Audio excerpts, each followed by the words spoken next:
Masya Allah. Siap. Hah? Bisa Rajab.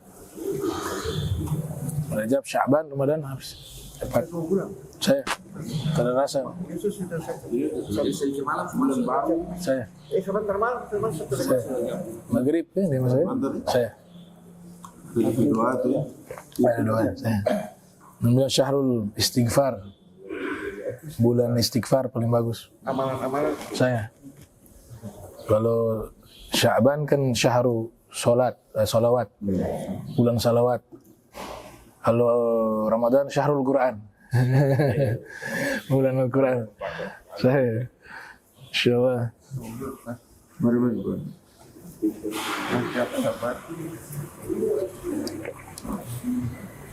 Allahumma barik lana. Allahumma barik lana fi Rajab wa Sya'ban wa ballighna Ramadan. Allahumma barik.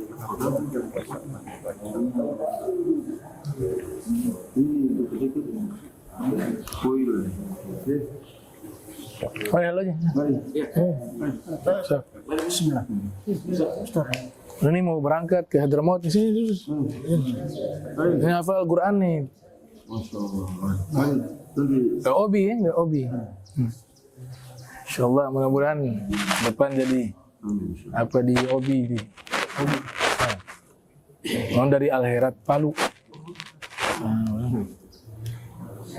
Hafal 30 juz. Alhamdulillah.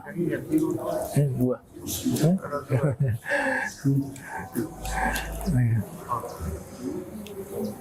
Ke depan lebih banyak lagi kan bagus nih. Kita sebar semua di Al-Mahira di ini. Namun Ki Habib Umar di Darul Mustafa. Di tempatnya Ustaz Ahmad Hanafi.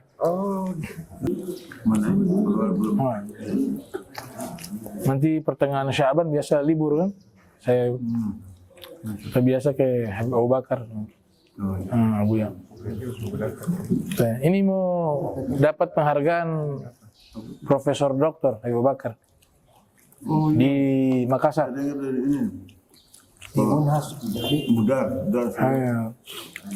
Oh, pendekatan apa? Dakwah dengan menggunakan harta.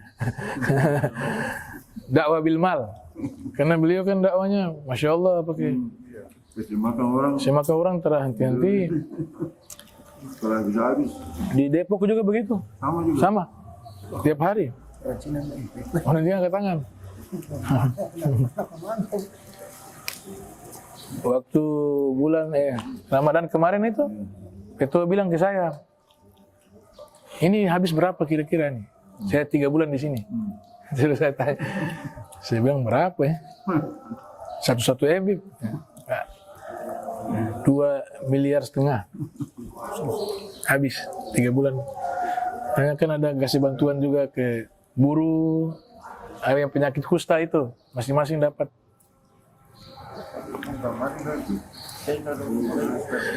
Ngasih guru di Madinah masih ada, Habib Zain bin Smith. Pas mau dekat masuk Ramadan, kata Abu Bakar, anak mau kirim ke anak guru dulu uang kasih buat pegang-pegang sampai hari raya Idul Fitri kan, kirim 1 M. Habib Zain bin Smith. Langsung Habib Zain doa panjang sekali. Habib selesai terima itu, Habib Zain berdoa. Murid lain Habib doa pendek. Dong kasih sarung dan korma. Jauh-jauh kasih sarung korma. Ngasih 1 M begini dapat doa banyak nih. Kasih 1 M.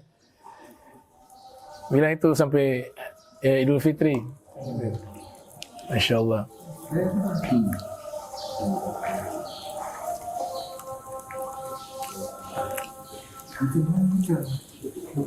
Tapi itu bikin senang begitu. Kalau senang dia bertahan lama. Ada kan mau ikut begitu. Lihat, bakal bisa cuma itu di Jakarta dia. Nah sekarang kan ke rumah saya beras di sini. Jangan ke Abu Bakar. Dia pengusaha di Singapura. 7 hari saja mundur. Jadi katanya hitung pengeluaran berapa, besar juga ya. Nah, informasi ini sampai ke Habib Abu Bakar. Habib Abu Bakar bilang apa?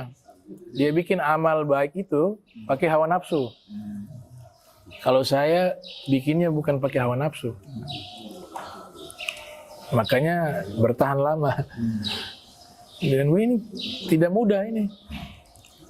Tiap hari begitu. Saya itu masuk bab keramat juga tuh. Iya. Jadi dia terputar terus. Terputar terus. Keluar, Saya. masuk. Kemarin itu sudah benda tenda-tenda pasang lampu. Itu semuanya. Main besok berapa? Saya. Oh, itu begitu kan dari dulu dari kecil. Dari kecil memang sebegitu. Saya dari Makassar, bahkan waktu masih pesantren di Lawang. Di Darun Nasyin itu yang penjual gado-gado itu masih ada. Di mana? Di Lawang. Di Malang. Itu Habib Abu Bakar kan nyantren di situ. Jadi maituanya itu pernah kita tanya langsung.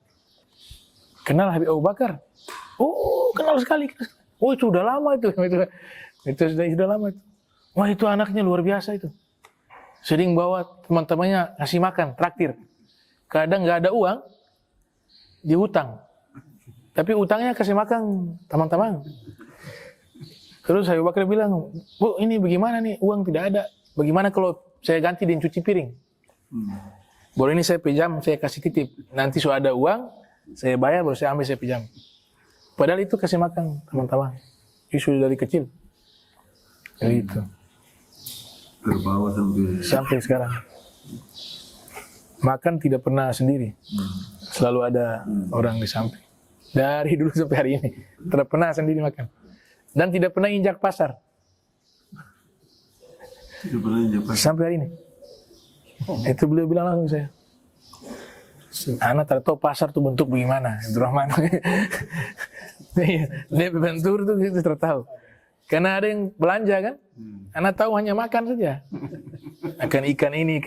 Tapi dia ke pasar tuh bentuknya tertahu. Anak tidak pernah injak, alhamdulillah sampai hari ini. Itu. Soalnya ada hadis juga kan. Nabi bilang, jangan kalian jadi orang yang paling awal masuk ke pasar dan paling terakhir keluar dari pasar.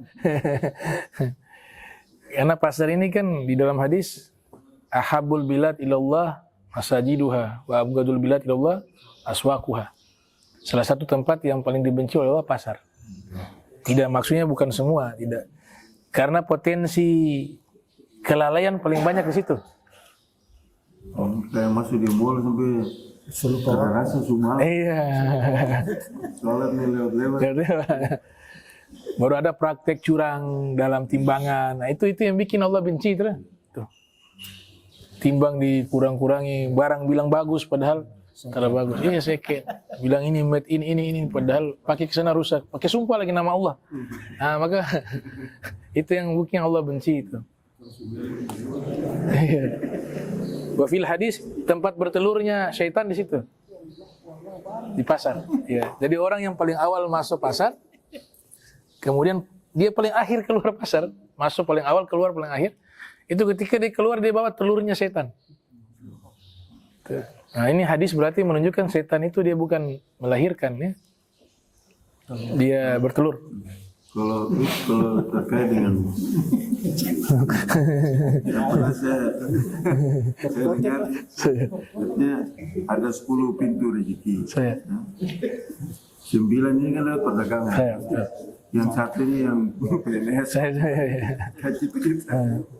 Jadi kan sebenarnya Allah buka ruang bahwa memang untuk mencari kehidupan kan lewat perdagangan. Sahabat-sahabat juga berdagang. Bahkan Nabi Muhammad berdagang juga. Ya. Nah, terus kaitan dengan pasar tadi itu gimana? Mesti kan pedagang kan di pasar. Jadi pasar itu yang di hadis itu dimaksud kalau pasarnya isinya kejahatan, baru itu tempat yang paling dibenci sama Allah. Tapi kalau pasarnya isinya kebaikan, itu Rasulullah pedagang. Itu bahkan tis'atu a'suri rizki fit tijarah dalam riwayat. Ya, 9 dari 1/10 rizki itu ada di dagang, sisanya di tempat lain, mawashi dan apa. Nah, jadi kalau hadis itu dipahami bukan arti kita pukul rata semua. ada pasar yang dimana dulu ulama-ulama dulu pedagang hidupnya di pasar. Imam Junaid al-Baghdadi itu di pasar.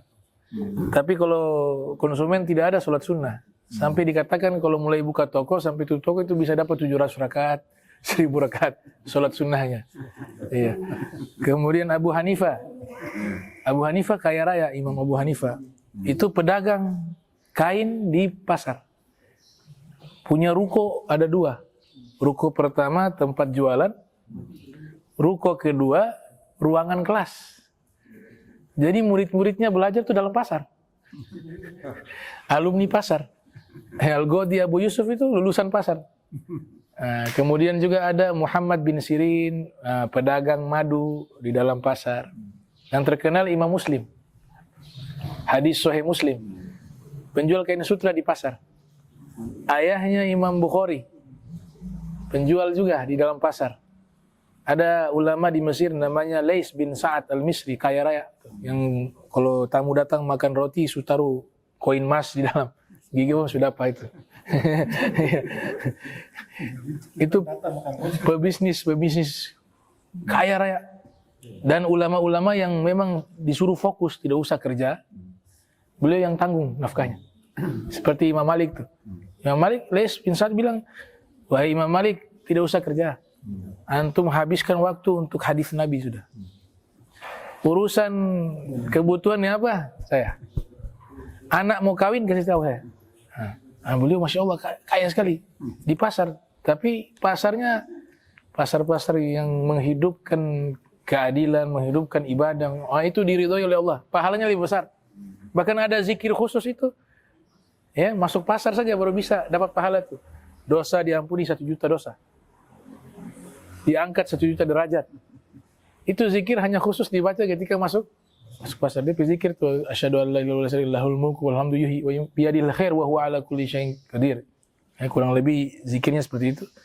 Itu zikir pahalanya yang dia dapat fadilah itu ketika masuk pasar. Kayaknya ada sahabat Ibnu Umar itu di pasar tapi tidak pernah belanja. Ini orang perhatikan ini masuk pasar tidak pernah belanja. Ternyata ditanya, ini setiap pergi pasar tidak belanja itu. Maksudnya apa itu? Dikatakan, enggak, saya kesini hanya baca zikir itu. Karena Nabi katakan, baca zikir itu di pasar pahalanya sekian itu. 1 juta itu. Jadi pasar-pasar yang kayak begini, yang orang-orang soleh punya, wah itu pasar yang Allah ridhoi itu. Bukan tempat yang dibenci, tempat yang dicintai. Ya, pedagang yang jujur kan dikumpulkan sama para nabi. Ya, at-tajirul amin, as-suduq, ya. Yuhsyar mal anbiya wal mursalin wasyuhada. Ya, wasiddiqin. Pedagang yang jujur dihimpun sama para nabi, para rasul, para siddiqin di hari kiamat. Jadi profesi mulia itu. Ada ulama namanya Syekh Al-Khubaisi menulis kitab namanya Al-Barakah fi Sa'i wal Harakah. Di situ dijelaskan profesi-profesi para nabi. Ternyata para nabi semua pekerja. Ada tukang jahit, ada petani, ada pedagang. Nah, pedagang diantaranya Nabi Hud. Nabi Hud itu pedagang internasional kalau keluar negeri. Kemudian Nabi Muhammad SAW, pedagang. Bahkan Nabi Muhammad jadi pedagang lebih lama dibanding jadi Rasul. Karena Nabi Muhammad dari kecil sudah berbisnis. Iya kan? Sampai usia 40 tahun. Dapat wahyu itu beliau berhenti. Sedangkan meninggal 63. Ya. Lebih lama jadi pedagang. Itu. Dan dagangnya laris. Sistemnya Nabi itu kadang-kadang beliau sebutkan, jangan beli yang ini. Ini kekurangannya ini. Jadi disebutkan kekurangan dulu. Ini kurangnya ini, kurangnya ini, kurangnya ini. Jadi harganya jatuh karena ini ada rusak. Kalau mau beli silakan. Ya. Harga berapa? Kadang-kadang beliau sebut modal. Ini harganya kalau saya beli awalnya harga sekian. Karena saya dagang, mana kasih lebih sedikit sini. Orang semua datang, habis dagangannya Rasulullah SAW tuh. Gitu. Al-Amin. Al-Amin. Jujur. Modal, jual modal. Jadi memang dalam bisnis kan sampai dengan hari ini kan trust kan. Kepercayaan itu jadi kunci. Jadi kalau orang percaya orang mau berbisnis. Jadi itu diciptakan Nabi. Ya. Dan berkah. Orang bisnis caranya curang nih apa, dagang. Walaupun dia kaya, kekayaannya ajarkan dia kejahatan. Makanya dia berat sekali buat kebaikan. Mau sholat subuh berat, mau sholat. Ya karena caranya dia salah. Gitu. Tapi kalau yang jujur, untung sedikit berkah. Itu barokah dia jujur. Itu. Makanya ayat turun tentang pedagang khusus tuh bahaya. Wailul lil mutaffifin. Celakalah orang yang mengurangi timbangan. Wallahu akbar. Kalau Allah sudah bilang celaka itu bukan main-main kan? Kayak Nabi punya jadwal khusus. Said Maliki cerita di kitab Insanul Kamil, ada hari-hari khusus Nabi keliling pasar. Nabi cek dulu mana. Satu kali lewat ada orang penjual gandum. Dia taruh gandum di bawah basah, tapi ditutup. Nah. Rasulullah bisa tahu tuh. Allah kasih wahyu atau bagaimana? Nabi langsung masukkan tangan ke dalam. Ternyata di dalam basah semua. Jadi kalau basah kan kualitasnya sudah menurun. Terus Rasulullah tanya, ini apa ini? Basah di dalam. Dia bilang itu kena hujan ya Rasulullah. Kenapa tidak kau tunjukkan? Kasih tunjuk depan biar orang lihat. Gitu. Kemudian Nabi katakan, laisa minna man ghassana. Bukan golongan kami orang yang menipu kami. Itu. Nah, sama kayak jual buah. Ada yang manis toh. Ini manis tuh. Serasa yang manis. Oh iya. 5 kilo. Ya. Sampai di dalam ini yang rasa tadi terada. Masuk juga di situ. Soalnya pengalaman pribadi jadi. Enggak tahu tuh. 5 kilo lah. Iya. Itu berkahnya hilang udah. Barokahnya hilang. Dulu ulama mereka saking jujur dalam berdagang itu. Dia kirim Abu Hanifah suruh utusan bawa ini baju-baju jual di Mesir.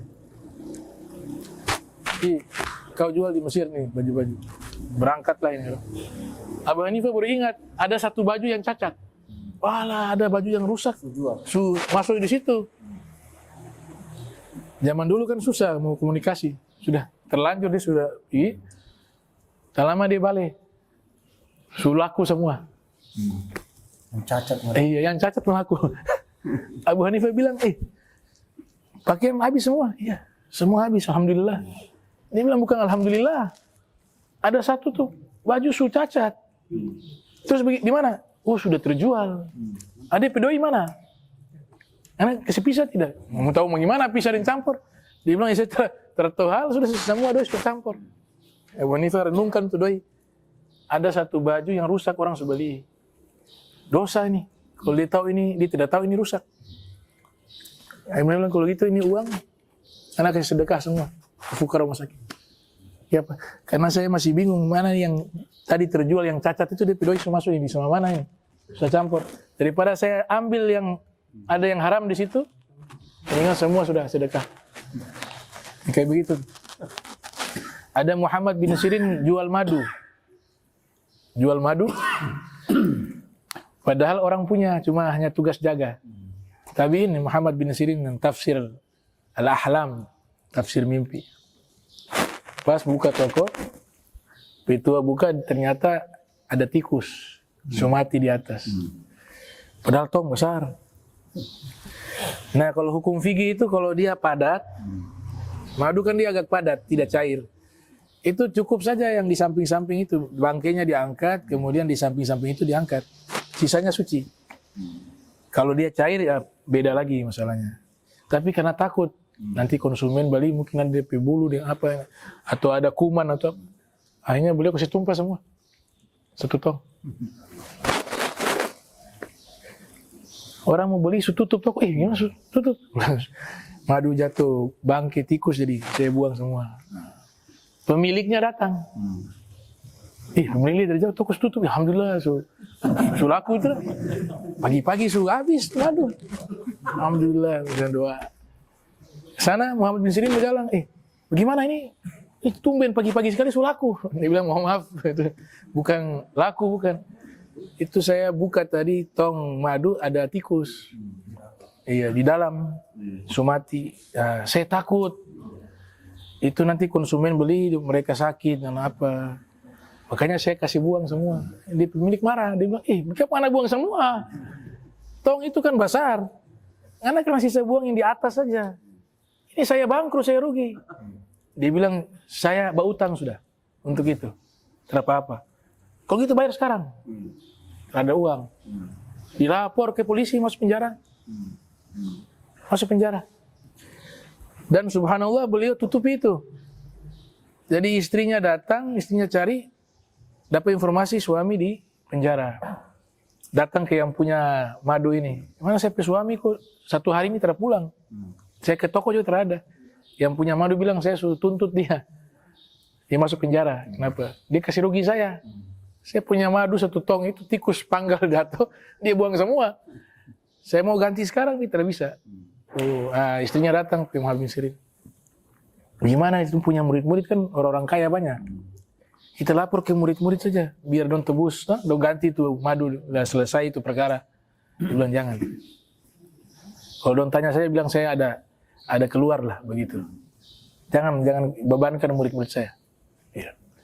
Akhirnya murid-murid tahu nih datang mau belajar, itu tak ada. Tanya ke istrinya bilang ada keluar. Gitu. Sampai satu ketika sahabat meninggal, Anas bin Malik. Itu kan gurunya. Anas bin Malik sebelum meninggal kasih wasiat, yang menyolatkan jenazah saya Muhammad bin Sirin. Itu. Akhirnya mereka cari mana Muhammad bin Sirin. Tak bongkar rahasia. Kalau sedang berada di penjara. Kasusnya apa murid-murid kaki? Kasih tumpah tuh dia tuang madu. Dituntut. Murid-murid langsung bayar. Yang punya madu. Tolong ini guru kami keluar. Dia bilang, DP masa tahanan masih ada nih. Terlanjur. Tapi itu langsung ganti. Tidak boleh, tetap sudah. Sudah daripada buku lain. Dia bilang, kalau gitu tong izin. Beliau keluar hanya kasih sholat. Beliau pergi guru, pergi jenazah. Dong kasih izin. Kasih sholat. Lama balik lagi sudah. Kata beliau sudah taati hukum. Sudah sisa berapa hari lagi. Masuk lagi. Itu pedagang tuh. Muhammad bin Sirin. Ada sufi penjahit, tukang jahit. Namanya Imam Atha As-Salami. Jadi jago menjahit. Satu kali ada konsumen datang. Dia mengatakan, saya bayar mahal kamu. Tapi saya minta kamu bikin jahitan baju yang paling terbaik. Yang pernah kamu buat. Baik, diterima. Pagi, siang, malam, habis ibadah, teliti bikin semua. Sampai jadi tuh, pakai yang terbaik yang pernah dia buat. Yang konsumen datang. Dia bawa ahli. Ada kritikus pakaian. Itu. Diajak sama-sama. Dia bilang, mana pakaian yang saya bayar mahal itu? Kau jahit yang paling bagus. Ini menurut Atha As-Salami ini maksimal sudah. Ini sudah paling terbaik. Kasih. Yang konsumen ambil, kasih tim ahli nih. Coba ngecek, bagus tuh. Yang ahli ini, penilaian orang ahli kan beda. Ya orang awam. Ahli bilang, ini masih banyak kurang ini. Coba lihat ini ukurannya bengkok, ini begini. Satu persatu cacatnya disebutkan satu persatu. Atha As-Salami menangis, mogul-mogulin. Hidung kaget. Ulama besar menangis. Dia bilang, sudah terpapa, atau tetap bayar. Jangan yang menangis. Dia menangis, sudah tenang, sudah. Dia bilang, saya menangis bukan karena masalah baju ini terlalu bagus atau cacat, bukan. Tapi saya menangis itu adalah saya takut nanti di hari kiamat. Saya datang, saya meyakini amalan saya ini sudah sempurna. Ternyata berjumpa dengan Allah, Allah lebih ahli dari dia. Allah lebih tahu siapa saya, punya amal saya seperti apa. Dan Allah hitung satu persatu, ternyata banyak cacatnya. Yang dulu saya yakini sempurna. Sebagaimana pakaian ini, saya sudah meyakini ini sudah terbaik. Yang saya buat secara maksimal, ternyata dapat ahlinya, banyak kurangnya. Bagaimana dengan Allah nanti? Menghisap amal saya. Udah menangis. Yang konsumen menangis dan semuanya. Ini pedagang-pedagang semua. sekarang yang ini yang beriman. Beriman saya. Nah, di sini Ada ulama tulis kitab khusus. Jadi kitabnya namanya Al-Ulama Utujjar. Ulama-ulama yang profesinya pedagang. Jadi satu kitab. Itu disebutkan satu. Ulama Mesir tulis. Ada yang marah bayar. Tentang pasar. Tentang pasar mana?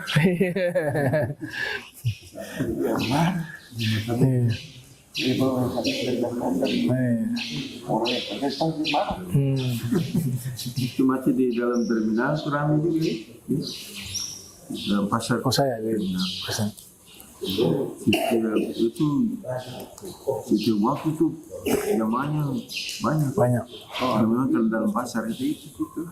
Saya ada mengajar di situ juga waktu itu. Ya. Tapi pejadol situ ada apa? Supidna di Al-Munawar. Oh, kasihnya. Namanya. Nah, Senin. Setelah banyak jadwal akhirnya saya keluar di situ. Sudah kuat kan hampir tiap hari. Itu.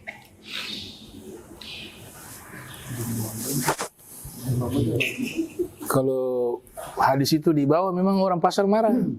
Tempat yang paling tapi kalau dijelaskan kan oh ternyata iya. Itu bahayanya tekstual kan itu. Allah paling benci pasar, selesai sampai di situ sudah titik. Yang marah orang. Kurang aja tuh dagang di dalam kan. Iya. Iya. Mau pasar. Awal masuk pasar itu justru yang belajar subuh langsung. Iya, iya. Bilang bahaya. Kalau dia pulang paling akhir. Kalau boleh lagi saya beres-beres. Iya. Dia paling terakhir pulang di pasar di bawah telurnya setan. Ada hadis juga tuh yang kerja becu kayak masuk neraka. Saya tanya Pak Mahmud Ustaz Hussein, Ustaz ini ada hadis nih kerja becu kayak masuk neraka. Ustaz bilang iya bro, karena kalau ceramah di sana jangan nambah di sini.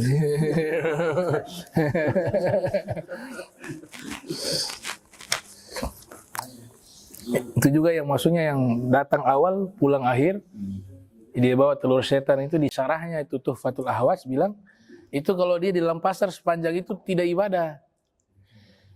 Dia tidak sholat 5 waktu, dia menipu dalam dagangnya. Pokoknya pelanggaran-pelanggaran, dia keluar baru bawa itu telur setan. Tapi kalau dia sholat, dia jaga, dia jujur, dia terah masuk itu. Iya, begitu. Tapi memang di hadis tidak dijelaskan itu. Ulama hadis yang jelaskan. Makanya kita gak boleh ambil sepotong-sepotong ayat tadi, baru kita simpulkan sendiri.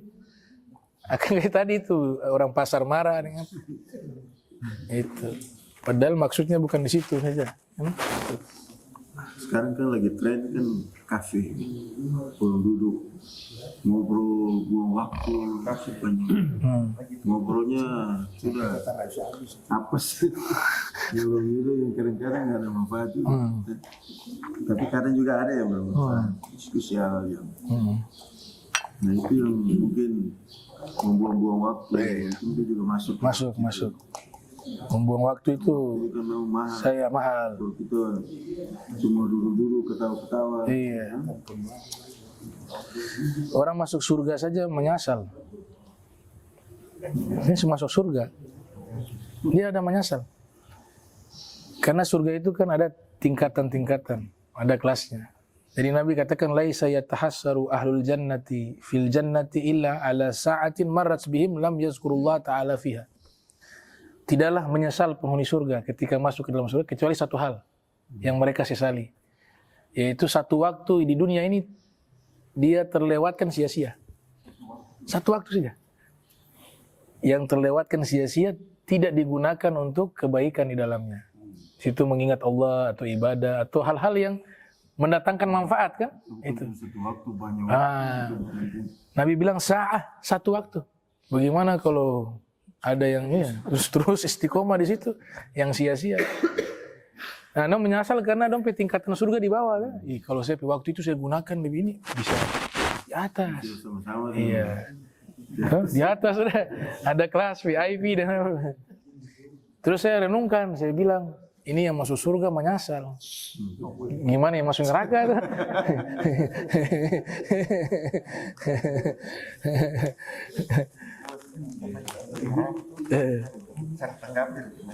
Kalau potong video itu. Tadi saya baca di Melalaikan apa saya. kalau mengaji selalu baca, saya pakai aplikasi Saya. di HP, ada terjemahan selalu. Ada pernah dapat ayat tuh, Allah mengampuni dosa, Allah tidak mengampuni dosa syirik, Saya. tapi Allah mengampuni dosa selain Iya. syirik. Iya.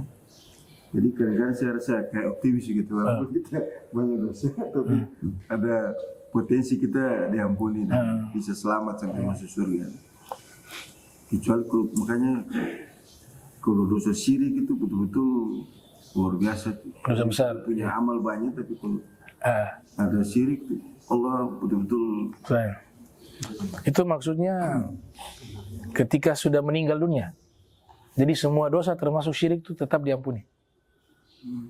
Makanya bagi para dukun itu bisa tobat. Iya. Jadi ayat itu ceritanya ketika sudah meninggal. Nah, sudah meninggal dalam keadaan syirik, ini tidak diampuni. Tapi kalau dia masih hidup, semuanya diampuni termasuk syirik. Nah, cuma yang menariknya di situ dikatakan dosa selain syirik diampuni. Nah, makanya kita kan diajarkan mendoakan orang yang sudah meninggal. Mungkin ada dosa-dosa itu diampuni di saat kita mendoakan dia. Nah, tapi kalau yang meninggal syirik nggak bisa. Itu dia punya makna ayat itu. Jadi semua dosa selama kita, kan syaratnya tobat diterima ada beberapa tuh. Yang pertama matahari belum terbit dari barat. Nah, kalau itu sudah terbit selesai, sudah mau istighfar dan tobat terlambat. Itu. Yang kedua ruh belum sampai tenggorokan. Ya selebihnya itu tobat terbuka. Itu. Jadi ayat itu menceritakan orang yang berbuat syirik sampai akhir hayatnya tidak tobat. Ada satu kan yang Ki Joko Bodo atau siapa itu. Itu meninggalnya bagus. Akhir-akhir dia tobat. Dia sedekah, dia ibadah, dia sholat terputus-putus.